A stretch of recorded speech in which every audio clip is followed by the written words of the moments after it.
1. तालीम की बुनियादों को बयान करें। हमारे निज़ाम तालीम में उनमें से किसी एक की वुसअत व अहमियत बयान करें।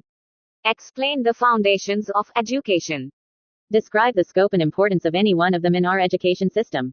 Education rests on several foundational pillars. Philosophical foundations. These deal with the aims, values, and principles that guide education. They ask questions like, what is the purpose of education? And, what knowledge is most valuable? Psychological foundations. These focus on how people learn, considering cognitive development, learning styles, motivation, and individual differences.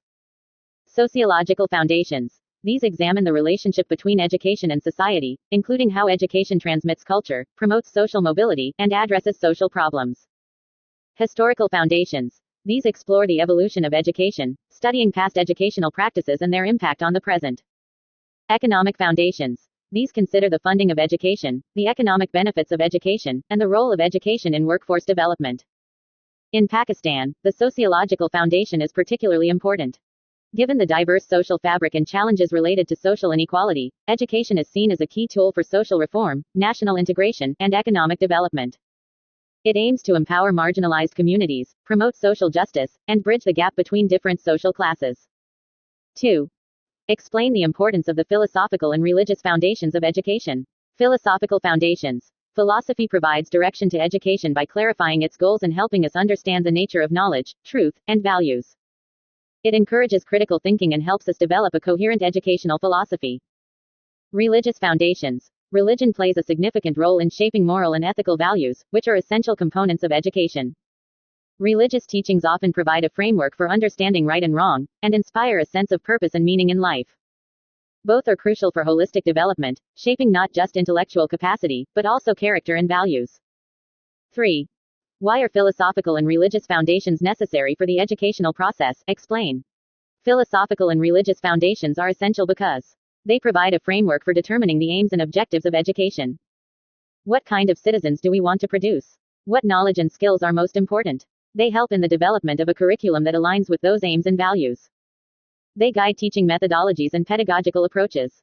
They influence the evaluation process, helping us measure whether educational goals are being achieved.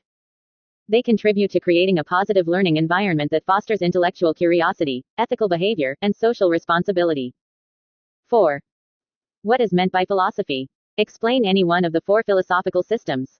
Philosophy comes from the Greek words philo, love, and Sophia, wisdom, meaning love of wisdom. It's the pursuit of fundamental truths about ourselves, the world, and our place in it. It involves critical thinking, questioning assumptions, and exploring different perspectives. Four major philosophical schools of thought are idealism. Reality is fundamentally mental or spiritual. Ideas are the true reality, and the physical world is a reflection of these ideas. Plato is a key figure in idealism. Realism. Reality exists independently of our minds. The physical world is real, and knowledge comes from observing and interacting with it. Aristotle is a key figure in realism. Pragmatism. Truth is found in what works. Ideas should be judged by their practical consequences. Experience and experimentation are central to learning. John Dewey is a key figure in pragmatism. Existentialism. Existence precedes essence. Individuals are free to create their own meaning and purpose in a seemingly meaningless world. Choice, freedom, and responsibility are central. Jean-Paul Sartre is a key figure in existentialism. Choose one of the above and explain it more fully for your answer. For example, if you choose idealism, you might discuss Plato's theory of forms, the importance of moral and intellectual development, and the role of education in leading individuals towards the good. Quote 5. Varnana. Describe the importance of philosophy in the educational process. Philosophy's importance in education is multifaceted. Goal setting. It helps define the purpose of education. Is it to transmit knowledge, develop critical thinking, promote social justice, or cultivate well-rounded individuals? Curriculum development. Philosophical beliefs about knowledge and values influence what subjects are taught and how they are organized. Pedagogy. Our understanding of how people learn is shaped by philosophical assumptions about the nature of the mind and the learning process. Ethical considerations. Philosophy helps us grapple with ethical dilemmas in education, such as issues of fairness, equality, and the role of moral education. Critical thinking. Philosophy encourages students to question, analyze, and evaluate ideas, fostering critical thinking skills. 6. Define the philosophy of education. Clarify the relationship between philosophy and education. The philosophy of education is the branch of philosophy that examines the nature, aims, and problems of education. It explores the relationship between education and society, knowledge, values, and human development. The relationship between philosophy and education is deeply intertwined. Philosophy provides the theoretical framework for education.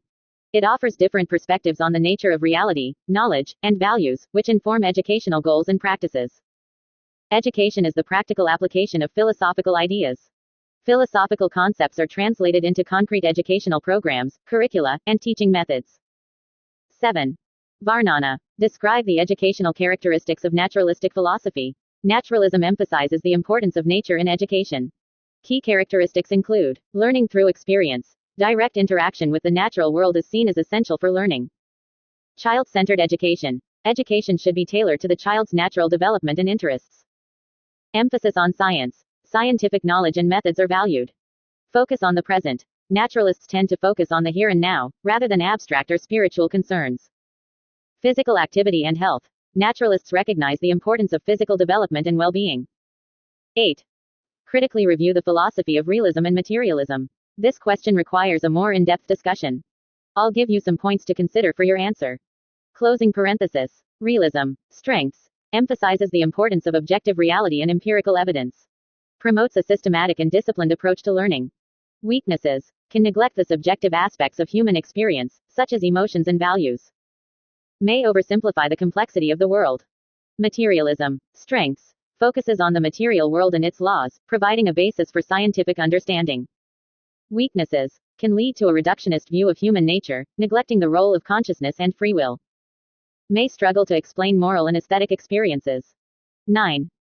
Explain the difference between idealism and realism in the context of education. Idealism. Education should focus on developing the mind and character. The curriculum should emphasize ideas, literature, philosophy, and the arts.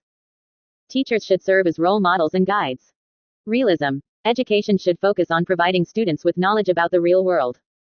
The curriculum should emphasize science, mathematics, and practical skills. Teachers should be experts in their subject matter. 10. What is the Islamic concept of education? Explain its salient features or points. The Islamic concept of education is comprehensive, encompassing intellectual, moral, and spiritual development.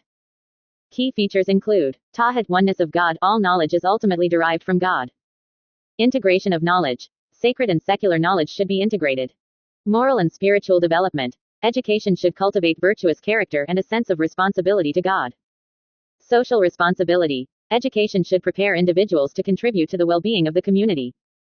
Lifelong learning. The pursuit of knowledge is a continuous process. 11. Discuss the aims and curriculum of education in the light of Islamic philosophy. Islamic philosophy emphasizes the following aims of education: developing individuals who are knowledgeable, virtuous, and God-conscious. Preparing individuals for life in this world and